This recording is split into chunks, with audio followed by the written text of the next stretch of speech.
కానీ ఈరోజు నేను మాట్లాడుతుంది ఈ ప్రాయశ్చితం దేనికి మా దీక్ష అనుకుని నేను ఎప్పుడు మీ అందరికీ తెలుసు 5 సంవత్సరాల వైసీపీ పాలనలో ఇదే దేవాలయంలో కనకదుర్గ అమ్మవారి రథం తాలూకు మన సింహాలు మాయమైనవి, కొన్ని ఇబ్బందులు తప్పులు జరిగినాయి అంటే ఒక్కొక్కరు ఎలా మాట్లాడారు వైసీపీ నాయకులు. వాళ్ళెవరు ముస్లిమ్స్ కాదు, హిందూస్ కాదు, వాళ్ళెవరు ముస్లిమ్స్ కాదు, క్రిస్టియన్స్ కాదు, హిందువులే అందరూ. పొద్దున్నేస్తే తాళ్ళు కట్టుకునే వాళ్ళు, బొట్లు పెట్టుకునే వాళ్ళే. కానీ ఒక తప్పు జరిగింది, ఒక అపవిత్రం జరిగింది అంటే పదవులు అనుభవిస్తూ ఉన్నవాళ్ళు, పొద్దున లేస్తే గుళ్ళకి వెళ్ళేవాళ్ళు, వీళ్ళు అపహాస్యం చేస్తూ ఉన్నారు, వీళ్ళు వెటకారం చేస్తూ ఉన్నారు. ఈ ఎంటైర్ ఈ విషయంలో వాళ్ళు మతం పుచ్చుకున్నారా లేదా నాకు అయినా తెలియదు. వైవి సుబ్బారెడ్డి గారు ఉన్నారు, భూమన కరుణాకర్ రెడ్డి గారు ఉన్నారు, వారి కుటుంబ సభ్యులు ఉన్నారు. ఎవరైనా సరే మీరు మతం పుచ్చుకున్నారా లేదో నాకు తెలియదు. అవన్నీ అది మీరు బయటికి చెప్పుకుంటారా లేదో నాకు తెలియదు. నేను అది కూడా మాట్లాడట్లా. కానీ మీరు బాధ్యత తీసుకున్నారు. మీరు హైందవ ధర్మాన్ని కాపాడుతానని మీరు బాధ్యత తీసుకున్నప్పుడు కాపాడాల్సిన అవసరం మీ మీద ఉంది. బోర్డుని మీరు స్థాపించారు, మేము స్థాపించాల. తప్పులు జరిగినాయి. తప్పులు జరిగితే వైఎస్ జగన్ గారు ఏం చెప్పాలి? ఒకవేళ నాకు తెలియకుండా మేము ఆయన బ్లేమ్ చేయట్లా. కానీ మీ ఆధ్వర్యంలో జరిగింది, మీరు కాన్స్టిట్యూట్ చేసిన బోర్డు వల్ల జరిగిన తప్పిదాలు ఇవి, మేము ఇవి కనుగొన్నాం. ల్యాబ్ టెస్టులు ఇవన్నీ మేము ఆటలాడతామా? ఇవన్నీ బాధ్యత లేదా? కనుక చాలా బలమైన సనాతన ధర్మాన్ని పాటించేవాడిని. దాకా మా ఇంట్లో రామనామం ఉండేది, రామ జపం ఉండేది మా ఇంట్లో. అలాంటి రామభక్తులం మేము. కానీ రామతీర్థం విగ్రహాన్ని, రాముడి విగ్రహాన్ని శిరచ్ఛేదం జరిగినప్పుడు ఒక సగటు సనాతనవాదిగా, సగటు హిందువుగా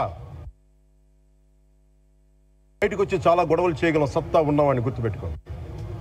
ముఖ్యంగా వైసీపీ నాయకులకి, నన్ను విమర్శించే దేశ యావత్తు నన్ను విమర్శించే ప్రతి ఒక్కరికి తెలియజేస్తున్నా, గొడవ పెట్టుకోవాలంటే చాలా బలంగా గొడవ పెట్టుకోవాలి. కానీ నాది పేదవాళ్ళ కష్టాలు, క్రిమినలైజేషన్ ఆఫ్ పాలిటిక్స్, వీటి మీద మేము మాట్లాడతాం, వీటి మీద తప్పించాం.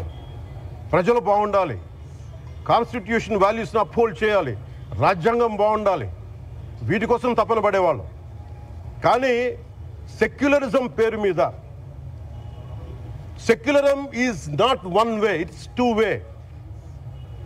సెక్యులరిజం అంటే కూర్చోబెట్టి ఒక్క సైడ్ నుంచి వచ్చేది కాదు, అన్ని సైడ్ నుంచి రావాలి. ఇది చాలా ఆవేదన కలిగిస్తుంది. కొన్ని దశాబ్దాలుగా చూస్తున్నారు ప్రతి హిందువు.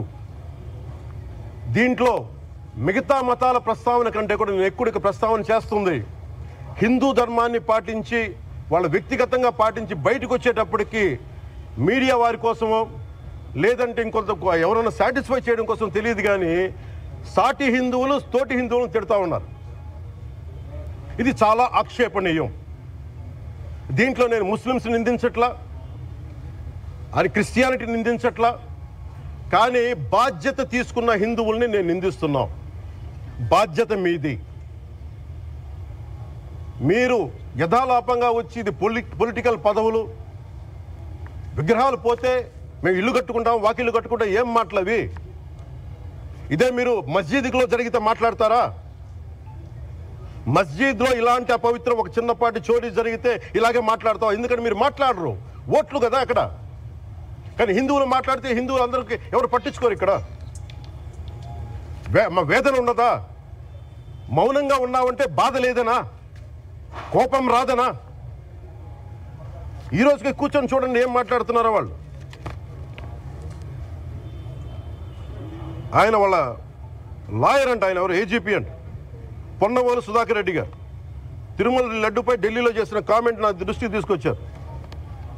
ఇలాంటి సెన్సిటివ్ సమయాల్లో ఎయిదర్ మౌనం మంచిది, మౌనం దాటి పొగరుగా మాట్లాడటం, నన్ను పచ్చి బూతులు తిట్టినా, నన్ను వక్రీకరించినా, నన్ను రోడ్డు మీదకి లాగిన నేను ఎప్పుడు మౌనంగానే ఉన్నా. కానీ వైసీపీని నాయకులు, విమర్శించే నాయకులు ప్రత్యేకంగా చెప్తున్నాం, సనాతన ధర్మాన్ని జోలికి రాకండి.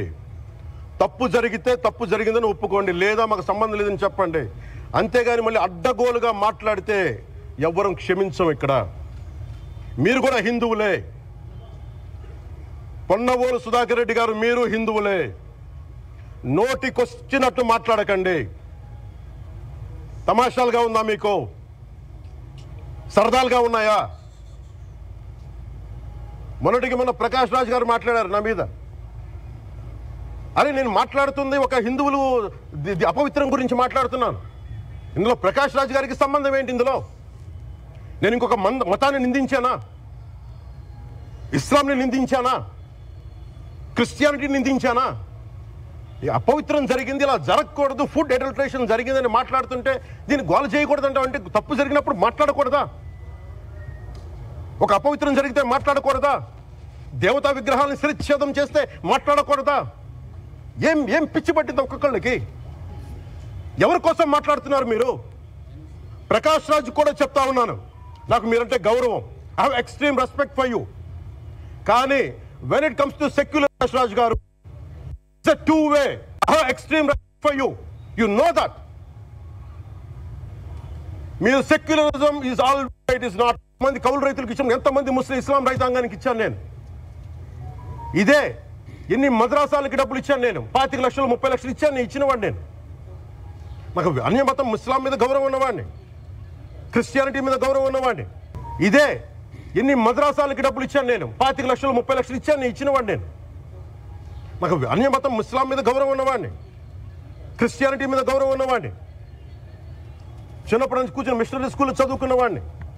నా టీచర్ చెప్పిన సూక్తి తను తగ్గించుకున్నవాడు హెచ్చింపబడని చెప్పి బైబుల్ సూక్తిని ప్రతిసారి కోట్ చేస్తూనే ఉంటాను. ఇది నా గౌరవం, ఇది నేను చూపించే గౌరవం. మీరు మాట్లాడితే కూర్చొని నేను పాటించే ధర్మానికి అపవిత్రం జరిగినప్పుడు నేను మాట్లాడకూడదు, మౌనంగా ఉండాలి. సెక్యులరిజంకి విఘాతం అంటే ఏంటి? సెక్యులరిజంకి విఘాతం నా ఇంటి మీద దాడి జరిగినప్పుడు నేను మాట్లాడకూడదా? నా ఇల్లు 10 మందికి ఆశ్రయం ఇస్తుంది. నా సనాతన ధర్మం అన్ని ధర్మాలకి ఆశ్రయం అయితే దానికి దాడి జరిగినప్పుడు, దాని మీద అపవిత్రం జరిగినప్పుడు దానికి కూడా మాట్లాడకూడదంటే ఏం మాట్లాడాలి మీతోటి? Prakash Raj garu, you have to learn your lessons. I respect you. It's not just Prakash Raj garu, all the people who thinks in the name of secularism you're going haywire. Let me tell you guys, we are extremely hurt. Don't make a mockery out of our sentiments. We are deeply hurt. It's not fun for you, for you. Maybe it might be fun for you. It is not fun for us.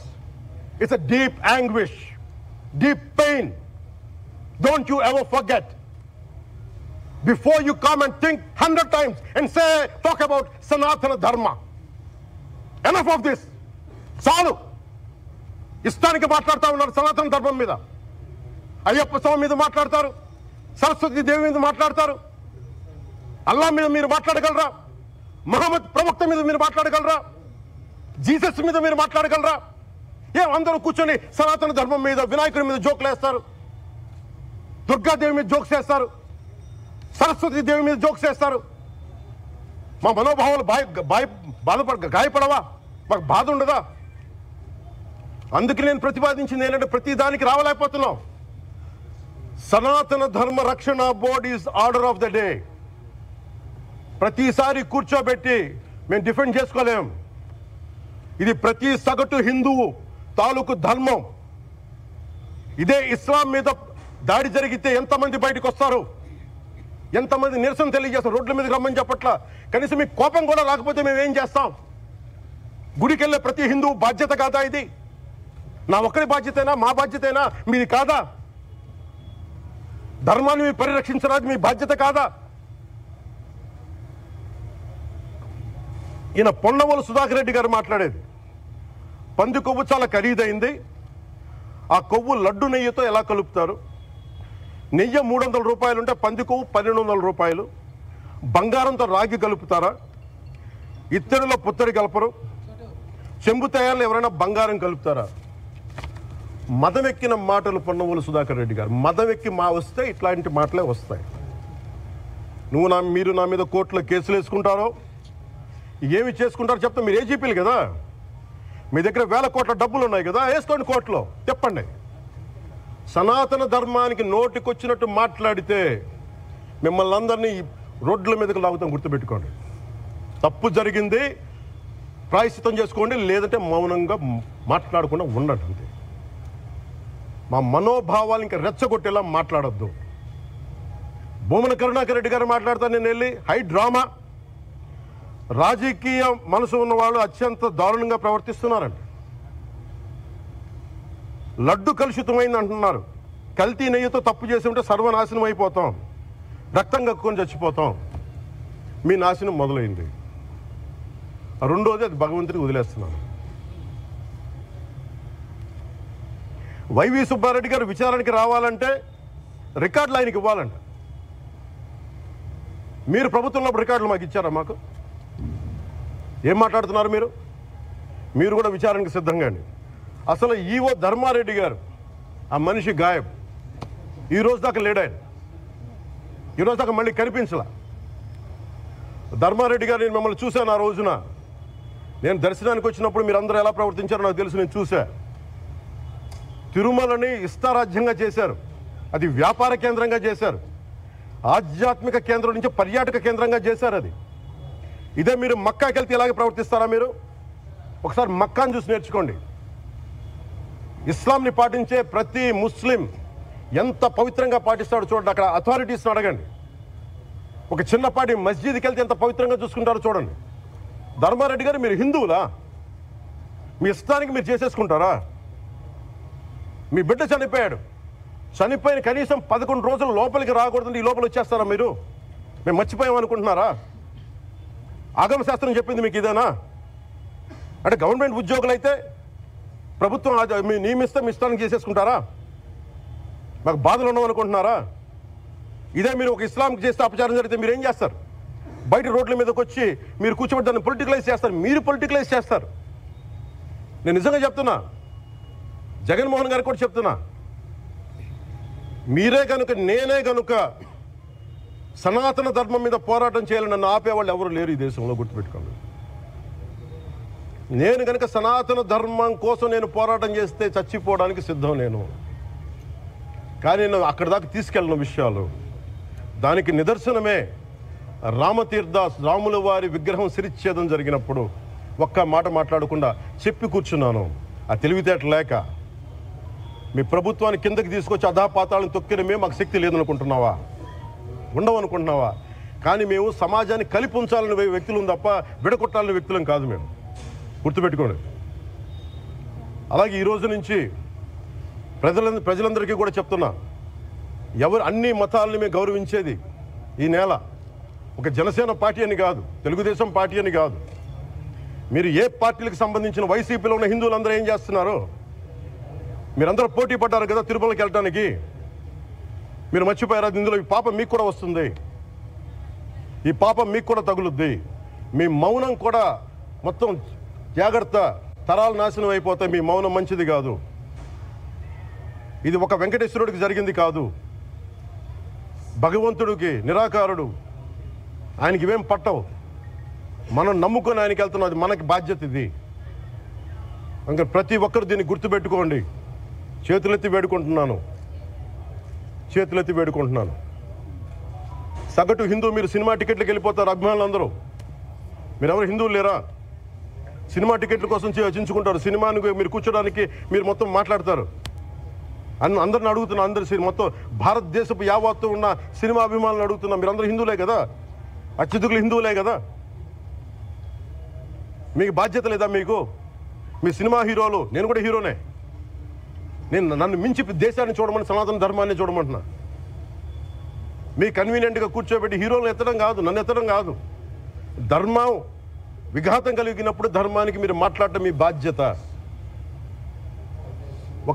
నా తరం మేము కష్టపడుతున్నాం, ముందుకు వచ్చాం. ఎవరి కోసం పడుతున్నాం ఈ కష్టాలు? మాకు సరదా కాదు. ప్రతి ఒక్కరి ఇష్టానికి వచ్చి మాట్లాడుతూ ఉంటే బాధ కలుగుద్ది. అయ్యప్ప స్వామి దీక్ష చేసే వాళ్ళ మీద ఎంత ఇష్టారాజ్యంగా మాట్లాడతారు. ఇదే మీరు ఎవరన్నా సరే ఇస్లాం మీద మీరు గొంతు ఎత్తగలరా? ఎందుకంటే రోడ్ల మీదకి వచ్చి కొడతారని మీకు భయం, అందుకు మీరు మాట్లాడరు. హిందువులు అంటే మెత్తని మనుషులు కదా, తోటి హిందువు కదా, మీరు ఏదైనా మాట్లాడచ్చు. మీకు నమ్మకాలు లేకపోతే మీరు ఇంట్లో కూర్చోండమ్మా. మీకు నమ్మకాలు లేకపోతే ఇంట్లో నుంచి బయటికి రాకండి, మమ్మల్ని ఏం అనకండి. మేము ఎలా పూజా విధానం ఎలా చేస్తాం, అలాగే ముఖ్యంగా ఫిల్మ్ ఇండస్ట్రీ కూడా నేను తెలియజేస్తా ఉన్నా, దీని మీద మీరు మాట్లాడితే మద్దతుగా మాట్లాడండి, లేదంటే మౌనంగా కూర్చోండి. అంతేగాని మీ మాధ్యమాల ద్వారా అపహాస్యం చేస్తే మటుకు ప్రజలు మిమ్మల్ని ఎవరు క్షమించరు. ఎందుకంటే చాలా డీప్ పెయిన్ ఇది. మీరు లడ్డు మీద జోక్లు వేస్తున్నారు. నేను ఒక సినిమా ఫంక్షన్లో కూడా చూశాను, laddu is a sensitive issue అని. Don't you ever say that. Don't you ever dare to say that, please. I respect you as actors, but when it comes to Sanatana Dharma, please, you have to think 100 times before you saying a word. One comment. Thank you.